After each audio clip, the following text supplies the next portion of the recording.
Ibang-iba talaga yung ano, yung mga kultura sa mundo. Tapos eto, teka, panoorin natin 'tong isa 'to, itong isang video na 'to. This is amazing, na ito yung kasi ang konteksto siguro nito would be yung yung mga woke na tao sa West. Sa West meaning Europe, US, Australia, Canada. This one is ano, from Canada. Kasi sa Canada, papasok sila ng papasok ng iba't ibang lahi doon. And madaming mga Muslims silang silang madaming immigrant na Muslims. Doesn't necessarily mean illegal, pero madaming mga nagsisik ng asylums doon from war-torn Muslim countries. Okay? And they are going to the West. And what Canada is one of the countries na pinupuntahan nila. Okay, so teka, anong nangyari? And doon sa ibang parts ng Canada, dumadami na yung mga Muslim. 'Di ba? Yung mga Muslim doon parang nagiging significant na yung population nila. Which is which is sa totoo lang wala namang masama doon. Pero it hindi mo maiaalis na magkakaroon ng epekto 'yun doon sa community. Okay, ito panoorin natin. Ay, teka. What? What would happen to a gay couple in Gaza? Executed according to Islamic law. Islam doesn't endorse gayism. Islam doesn't endorse homosexuality. Do you think that's good, sir? Do you think it's good for gays? Islam doesn't approve of being gay. I see. Okay, so would you like to see Sharia law in Canada Yeah, replace yeah. Canadian law? At some 'Di ba? Do you want to see Sharia law replace Canadian law in Canada?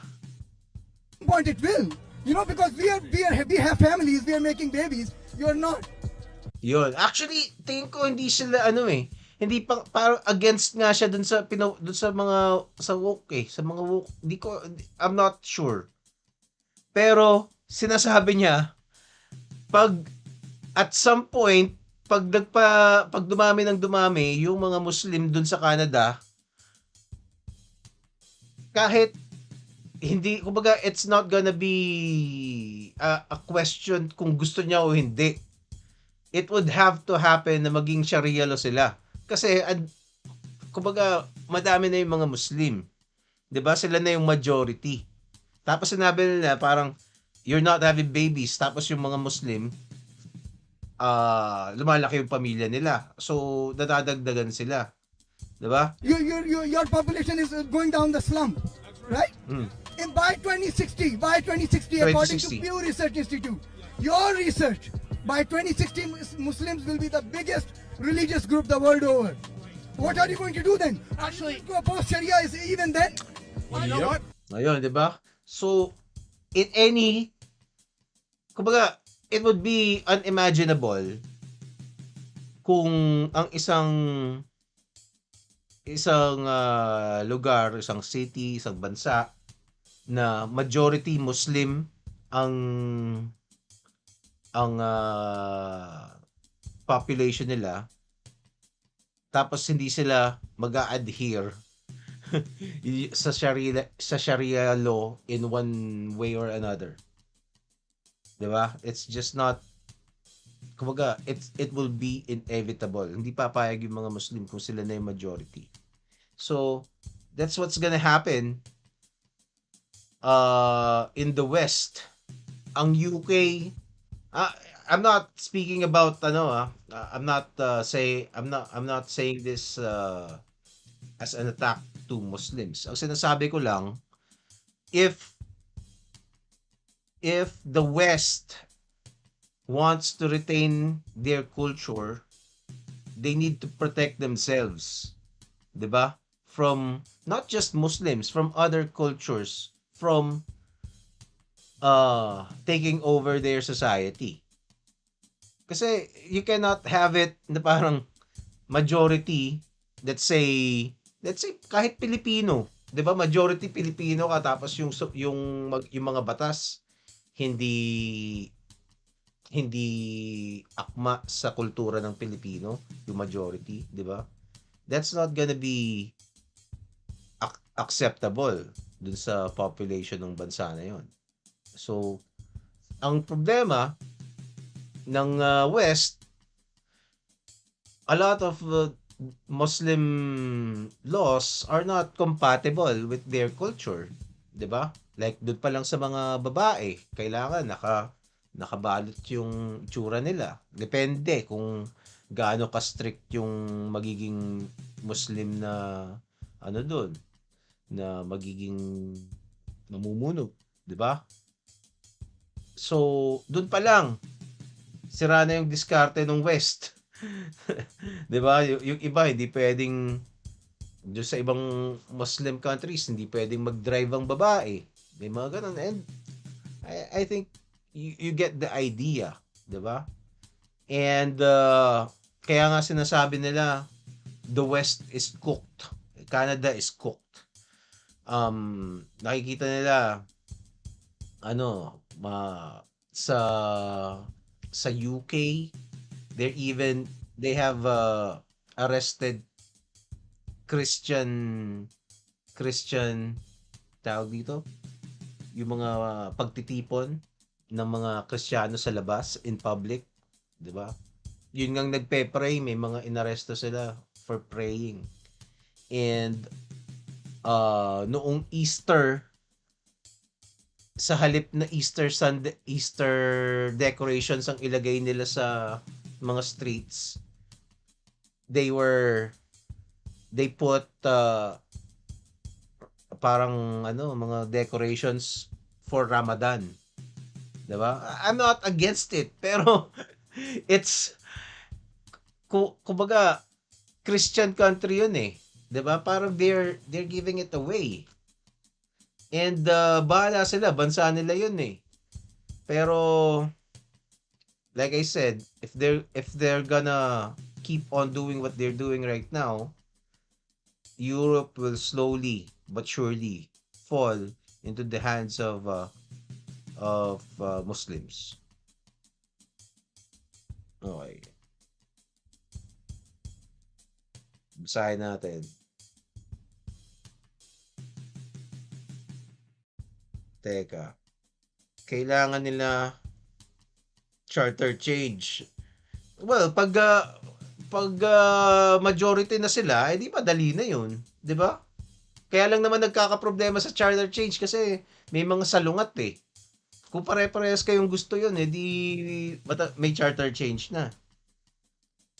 That depends kung magiging lenient ang susunod na prime minister nila. Kaso sobrang woke nung nung prime minister, lalo na dito sa Canada, 'di ba? Trudeau is already very woke. Yung pumalit kay Trudeau, mas woke pa. Mas matindi pa. Parang downright communist na nga talaga daw yung yung ipagka-describe sa kanya eh. Kasi naman tong si pangalan, si Polyev ba? Basta yun, something like that yung pangalan. Ano siya, leading na siya by 30 points kay Trudeau nung December. Kala ko nga siya na yung magiging next prime minister eh. Siya yung conservative eh. So ngayon, kasi sobrang unpopular na ni Trudeau. Madami ng mga sablay. Kasi sa Amerika at saka sa Canada, may nagkakaroon na ng ng movement, lalo na nung nanalo si Donald Trump, 'di ba? Ang naging problema nung tawag doon, pangalan Polyev ba?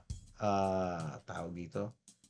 Problema iba, problema iba, umalis papuntang Canada nang nanalo si Trump. Oo. Well, wag na nga. Basta, ano ba pangalan ng buwisit na yun? Anyway, yung isang candidate kasi na akala ng madami mananalo na, parang shoe-in na siya dun sa pagiging prime minister.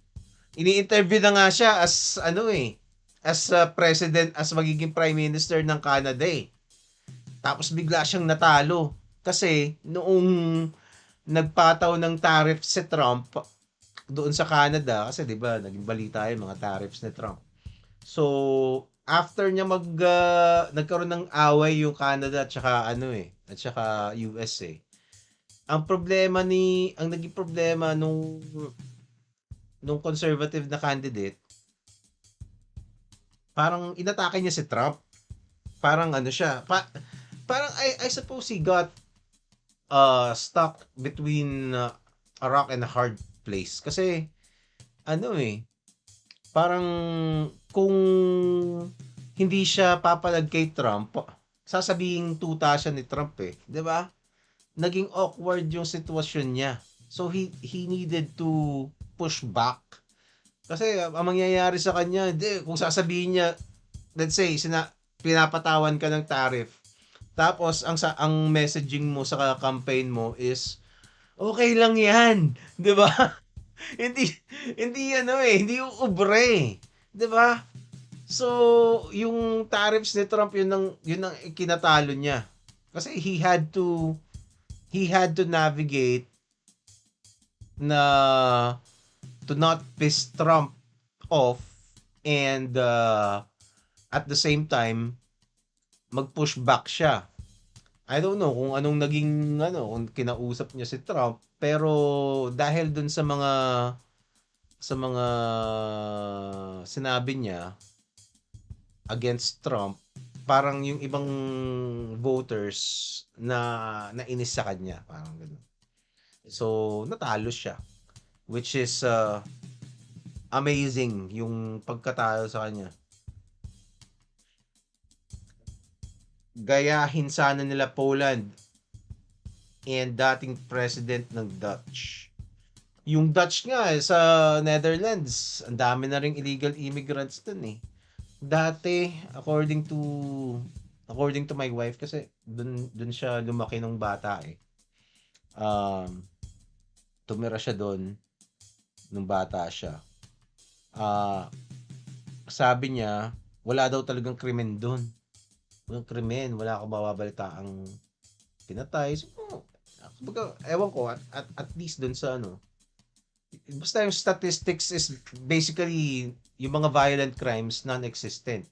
Mga simple burglary, minsan may mga ganun daw, pero yung talagang may na-chop-chop lady, mga ganyan, o kaya mga na-rape na nilagay sa sako, mga ganun. Walang ganun, walang mga karumal-dumal. Pero nung nagkaroon ng mga immigrants na mga galing sa mga war-torn na bansa, kasi tumanggap sila ng mga ganun eh. Mga galing sa Syria, galing sa Yemen, mga ganyan. Doon daw nagsimula ang dami nang nare-rape. Pati sa France, ganun din. So, ewan. And I don't know. I don't know how some people and their government would be blind about that situation. Diba? Na parang, hindi, we're fine. Parang ganun ang nila eh. Parang ganun yung ginagawa nila eh. Hindi ko magets kung anong klaseng trip yung nangyayari doon. Anyway, lipat natin. Ano pang pwede natin pag-usapan? Gayahin sana nila, teka. Ano sabi ni Partner Paul, kahit Muslim ang maging Prime Minister, kung di mapalitan ang Constitution, din na pwede makatupad. O, tama. Basta may opposition, basta enough ang opposition, hindi mangyayari yun. Pero, if they get the numbers, kay Sara. 'Di ba? I-impeach si Sara. Kung madami yung magkakampi na gusto pa-impeach si Sara, di may impeach si Sara. Pero pag yung opposition ay sapat para i-block sila, edi hindi mai-impeach si Sara. Ganun din yun. So, di pa tayo. Eto. Ito matutuwa si Nico David nito.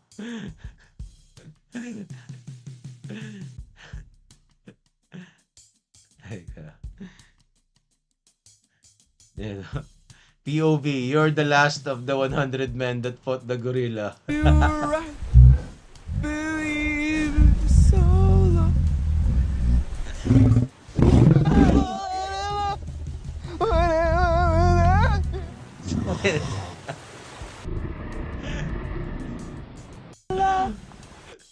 Hassle. Ano daw? Ano?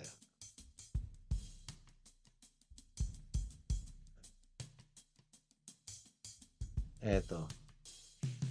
Ano yung tinanong mo kanina, partner Paul? Meron kang topic kanina eh. Ano ba yung sinabi mo kanina?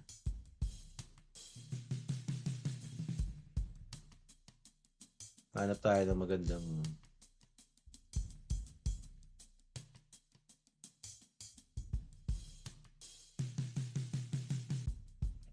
Eto.